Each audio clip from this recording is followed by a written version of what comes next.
Discuss करने वाले हैं लिमिटिंग रिएजेंट के बारे में। लिमिटिंग रिएजेंट बहुत ही इंपॉर्टेंट टॉपिक है, इससे रिलेटेड बहुत सारे न्यूमेरिकल्स आते हैं। तो इसमें सबसे पहले जो क्वेश्चन अराइज होता है, what is limiting reagent. Limiting reagent ऐसे कि नाम ही बता रहा है, जैसे कि नाम ही बता रहा है इसका कि वर्ड ही सजेस्ट कर रहा है हमें कि व्हाट इज लिमिटिंग रिएजेंट, जो लिमिट में प्रेजेंट हो और वही डिसाइड करेगा प्रोडक्ट फॉर्मेशन के बारे में।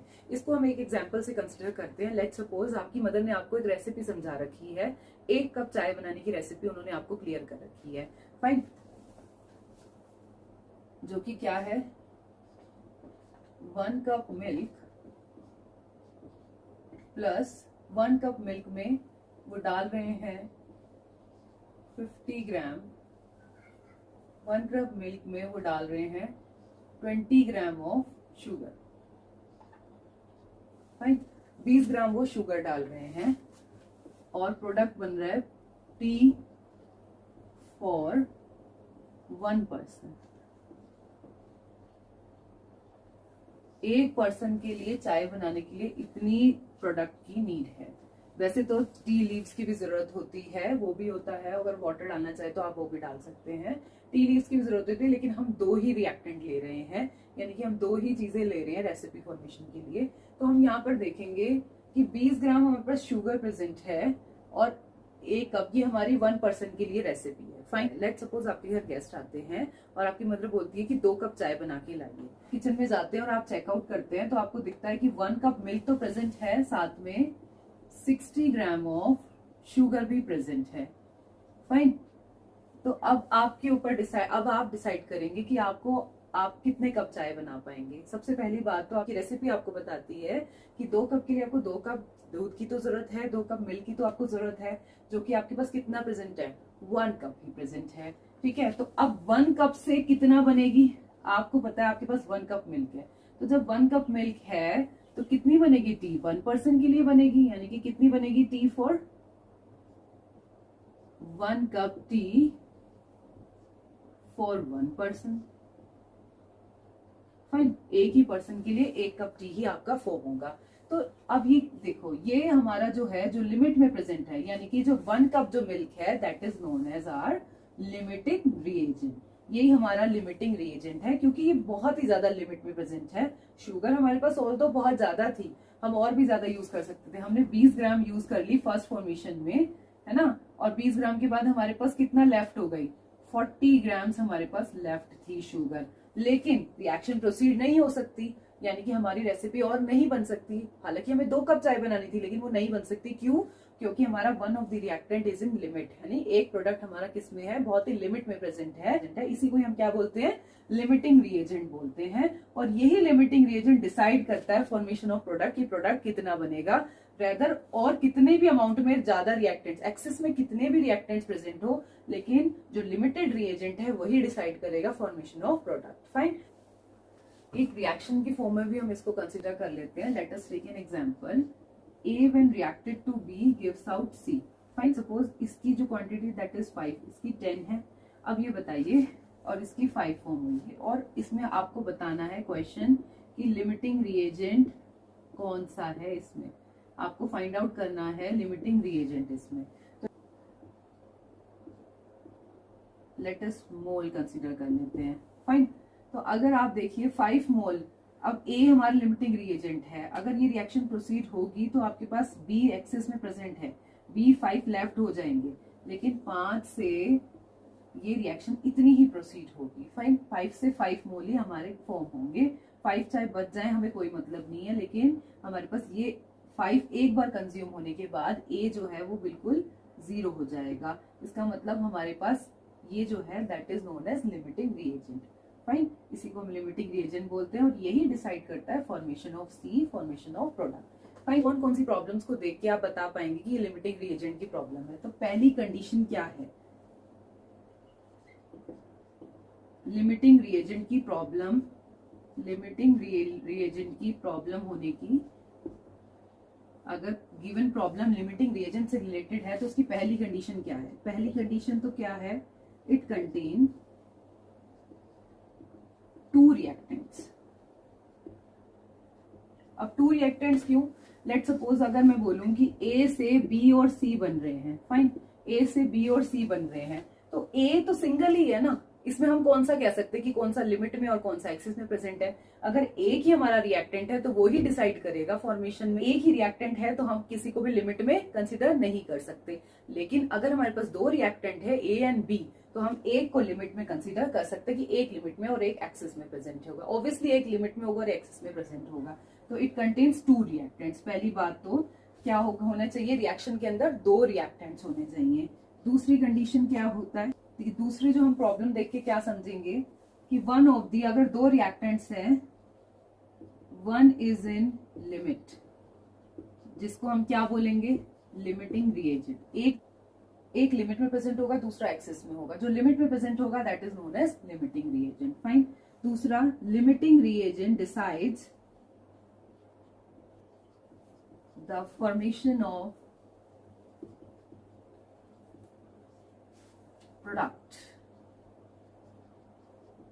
सबसे मेन रोल लिमिटिंग रिएजेंट का ही होगा प्रोडक्ट फॉर्मेशन में, क्योंकि once the limiting reagent is finished, अगर ये रिएक्शन में कंप्लीट हो गया या फिनिश हो गया, जीरो हो गया है, तो प्रोडक्ट भी नहीं बनेगा, रिएक्शंस आगे फर्दर प्रोसीड नहीं हो पाएगी क्योंकि वो लिमिट में था। फाइन। तो ये this is known as limiting reagent. Fine. तो ये कंडीशंस हैं, तीन कंडीशन, जिसको देखकर हम क्लियर कर सकते हैं कि जो गिवन प्रॉब्लम है वो लिमिटिंग रिएजेंट की प्रॉब्लम है या नहीं।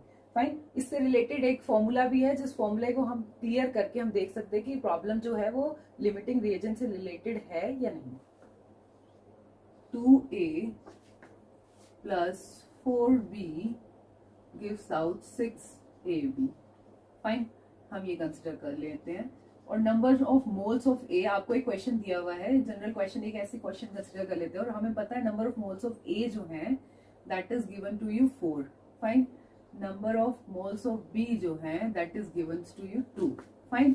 और हमें निकालना है लिमिटिंग रिएजेंट, और इस इक्वेशन में हमें क्या निकालना है, लिमिटिंग रिएजेंट हमें फाइंड आउट करना है। फाइन। तो हम स्टेप वाइज इस क्वेश्चन को करेंगे ताकि आपके लिए न्यूमेरिकल्स करना और भी ज्यादा इजी हो सके। सबसे फर्स्ट स्टेप में हम क्या निकालेंगे, find out the given problem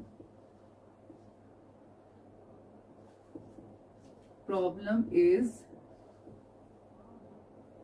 related to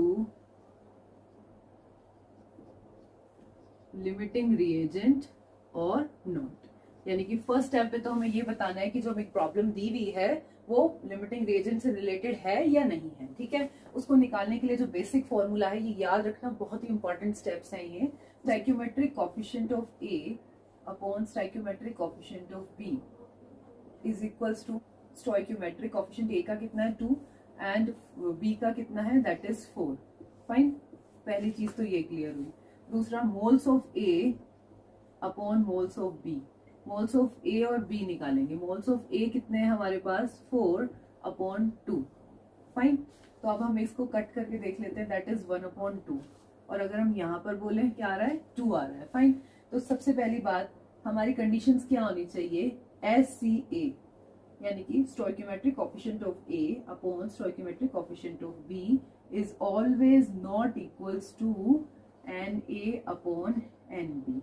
ये नहीं होना चाहिए। अगर ये नहीं है तो हमारी जो गिवन प्रॉब्लम है वो हमारी किससे रिलेटेड है, लिमिटिंग रिएजेंट से रिलेटेड है। अगर ये इक्वल होगा, आप करके भी देख लीजिए, लेट सपोज अगर इसकी वैल्यू 1/2 और इसकी वैल्यू भी 1/2, अगर ये इक्वल हो जाता है, इक्वल होगा तो पूरी रिएक्शन ऐसे ही कंज्यूम हो जाएगी, कोई भी ज्यादा प्रेजेंट ही नहीं है, इक्वल अमाउंट में प्रेजेंट है। फाइन। एक ज्यादा होना चाहिए और एक कम प्रेजेंट होना चाहिए।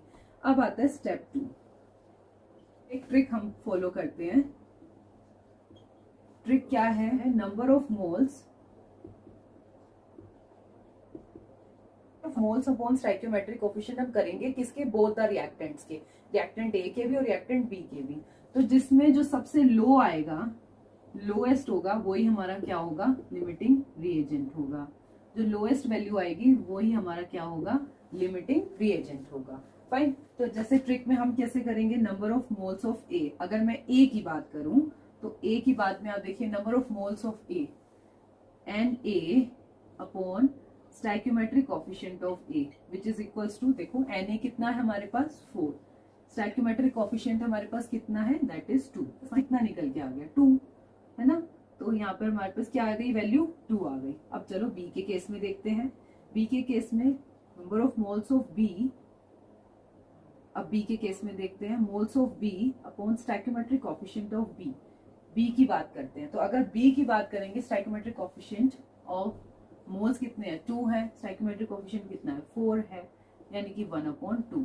फाइन, 1/2 यानी कि 0.5, यानी कि ये वैल्यू क्या है, लो है, लोएस्ट है, लोएस्ट वैल्यू है, यानी कि यही हमारा क्या है, लिमिटिंग रिएजेंट है। यहाँ पर जो बी है यही हमारा आ गया है लिमिटिंग रिएजेंट। फाइन, तो क्लियर है। छोटी सी ट्रिक आपको रिमेंबर करनी है, क्या, number of moles upon stoichiometric coefficient निकालने हैं बोथ द रिएक्टेंट्स के। तो उससे जो सबसे लोएस्ट वैल्यू आएगी वही हमारा क्या होगा, लिमिटिंग रिएजेंट, क्योंकि वो लिमिट में प्रेजेंट है और दूसरा वाला जो रिएक्टेंट है वो हमारा एक्सिस में प्रेजेंट है। फाइन, तो यहाँ से ये तो क्लियर हुआ कि हम न्यूमेरिकल प्रॉब्लम्स में लिमिटिंग रिएजेंट को निकालेंगे कैसे। फाइन, स्टेप 2 हमारा कवर हो चुका है। अब हम स्टेप 3 पढ़ते हैं। स्टेप 3 में हम मोल कंसेप्ट को डिस्कस करेंगे। सबसे पहले तो हमें ये क्लियर होना चाहिए, लिमिटिंग रिएजेंट हमें पता चल गया, हमारा लिमिटिंग रिएजेंट बी है। तो हम मोल कंसेप्ट की हेल्प से एक फॉर्मूला बनाएंगे, क्या, number of moles of B upon stoichiometric coefficient of B is equals to, क्योंकि बी ही डिसाइड कर रहा है किसका फॉर्मेशन, ए बी का formation, number of moles of A B upon stoichiometric coefficient of A B का stoichiometric coefficient. Fine, तो सबसे पहले तो मोल्स ऑफ बी हमारे पास कितने हैं, that is 2, it is given to you, that is 2। Fine, and stoichiometric coefficient of B हमारे पास कितना है, that is 4, it is given 4 हमें दे रखा है यहाँ पर बी, और हमारे पास एन ए बी हमें ये फाइंड आउट करना है। तो यानी कि आप इन प्रॉब्लम्स में हम मोल्स को भी कैलकुलेट कर सकते हैं इस रिलेशन की हेल्प से। फाइन, तो एन ए बी हम एज इट इज लिखते हैं upon stoichiometric coefficient of A B that is 6। Fine, तो हम यहां से निकाल लेंगे 6/2 3, यानी कि नंबर ऑफ मोल्स ऑफ, अगर हम ए बी की बात करें तो वो कितने आएंगे, 3 हमारे पास आ जाएंगे, यहाँ से ये भी कैलकुलेट हो जाएगा। तो इस रिलेशन को भी आप याद रखिएगा कि जो भी हमारा लिमिटिंग रिएजेंट आया है वो ही डिसाइड करेगा प्रोडक्ट फॉर्मेशन के लिए, तो उसको हम मोल्स की फॉर्म में ऐसे इक्वल फॉर्मूले में रख सकते हैं। फाइन, इसको रख के हमारे पास मोल्स ऑफ प्रोडक्ट्स भी आ जाएंगे। क्लियर, देखिए हमें क्वेश्चन गिवन है, that is 40 gram of aluminium and reacted with 0.20 gram of oxygen, find out weight of the product. Weight of the product हमें बताना है। तो सबसे पहले हम एक रिएक्शन को लिख लेते हैं, एल्यूमिनियम, ऑक्सीजन और Al2O3 एल्यूमिना। फाइन, तो इसको बैलेंस कर देते हैं रिएक्शन को। यहाँ पर कितना है 3, हियर इज 2। फाइन, तो हमारे पास कितना आ जाएगा, 4 एल्यूमिनियम हो जाएगा, और यहाँ पर ऑक्सीजन भी हमारा बैलेंस हो गया, ऑल इज बैलेंस्ड। करेंगे stoichiometric coefficient of aluminium upon stoichiometric coefficient of oxygen is not equal होना चाहिए, किसके नॉट इक्वल होना चाहिए, moles of aluminium upon moles of oxygen. तो सबसे पहले हम मोल्स निकाल लेंगे एल्यूमिनियम के। मोल्स निकालने के लिए क्या है, given mass upon molar mass. तो गिवन मास हमें कितना दे रखा है यहाँ पर 40, और मोलर मास हमें पता है कितना होता है 27 होता है हमारे पास, एंड 4 मोल्स। फाइन, और अगर हम मोल निकालें किसके, mole of oxygen molecule, given mass हमें पता है कितना है 120। ठीक है, सिंगल ऑक्सीजन का 16 होता है, तो 2 का कितना होगा 32 हो जाएगा। ठीक है, तो अप्रोक्सीमेटली हमारी जो वैल्यू आएगी दैट इज 3.7 आ जाएगी, 3.7 मोल। पर हम देख लेते हैं stoichiometric coefficient of aluminium that is 4 और stoichiometric coefficient of oxygen that is 3 is equals to, अगर हम मोल्स ऑफ देखें तो 1.4 है अपॉन 3.7 है, which is not equals to, यानी कि दोनों एक दूसरे के इक्वल नहीं है। इट मीन्स क्या है, ये जो प्रॉब्लम है वो लिमिटिंग रिएजेंट की प्रॉब्लम है। पहला स्टेप क्लियर हो गया। अब आता है स्टेप 2। स्टेप 2 में हमें फाइंड आउट करना है कि लिमिटिंग रिएजेंट कौन सा है इसमें, फाइंड लिमिटिंग रिएजेंट, है ना। तो अब फाइंड करने के लिए सबसे पहले हमें पता है, इसके लिए मैंने एक ट्रिक बताई थी आपको, उस ट्रिक को ही हमने फॉलो करना है। Number of moles of aluminium upon stoichiometric coefficient of aluminium कितना होगा, देखिए जरा। Number of moles of A, aluminium कितने आ गए हैं 1.4। Fine, stoichiometric coefficient of aluminium की बात करें तो कितना दे रखा है यहाँ पर 4 दे रखा है। Fine, moles of oxygen upon stoichiometric coefficient of oxygen. ठीक है, तो number of moles of oxygen हमारे पास कितना आता है 3.7, और स्टोइकोमेट्रिक कोफिशिएंट ऑफ ऑक्सीजन अगर हम बात करें तो वो हमारे, इसको कैंसिल आउट करेंगे तो आपकी वैल्यू आएगी, आपकी वैल्यू जो है वो 0.3 आएगी, 0.3, और इधर हमारे पास वैल्यू आ रही है 1.2। एल्यूमिनियम ही क्लियर होगा, दैट इज यही हमारा लिमिटिंग रिएजेंट है। क्लियर, एल्यूमिनियम लिमिटिंग रिएजेंट है, तो यही डिसाइड करेगा प्रोडक्ट फॉर्मेशन के लिए। तो अब हम इसको इससे कंपेयर आराम से कर सकते हैं। तो number of moles of Al2O3 alumina upon stoichiometric coefficient of aluminium. Fine, number of moles of aluminium is 1.4 आया था हमारे पास। फाइन, और अगर हम इसकी बात करें तो ये हमारे पास 4 आया है, is equals to 3। Number of moles ये हमें फाइंड आउट करने हैं, और स्टोइकोमेट्रिक कोफिशिएंट हमें दिया हुआ है दैट इज 2। फाइन, तो हम इसको कर लेते हैं 2 into 1.4 upon 4 is equals to number of moles of Al2O3। Fine, ठीक है, तो इसकी वैल्यू कितनी आ गई, 0.7 जो है वो हमारे पास एल्यूमिनियम के मोल्स आ गए।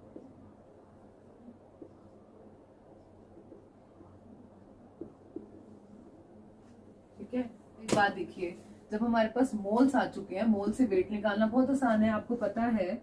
एंड मोल्स Al2O3 के अगर निकाल रहे हैं, given mass upon molecular mass, molar mass of किसका, Al2O3। तो पहले तो Al2O3 का मास निकाल लेते हैं। Al2O3 का जो मास है वो हमें पता है, कैसे निकालते हैं, 2 इंटू 27 प्लस 3 इंटू 16। फाइन, 102। ठीक है, 102 ग्राम्स आ गया। तो हमारे पास मोल्स हमें गिवन है, मोल्स कितना आया था 0.7, है ना। गिवन मास हमें, गिवन वेट हमें ऑफ Al2O3 हमें निकालना है, और मोलर मास हमने निकाल लिया दैट इज 102। तो 0.7 इंटू 102 को मल्टीप्लाई कर देंगे and we get the weight Al2O3 का हमारे पास वेट निकल कर आ जाएगा। And that's clear. Al2O3 aluminium oxide का जो वेट आया हमारे पास वो दैट इज 71.4 ग्राम्स हमारे पास आ गया है। Thank you everyone. If you like this video, do like, share and subscribe to my channel.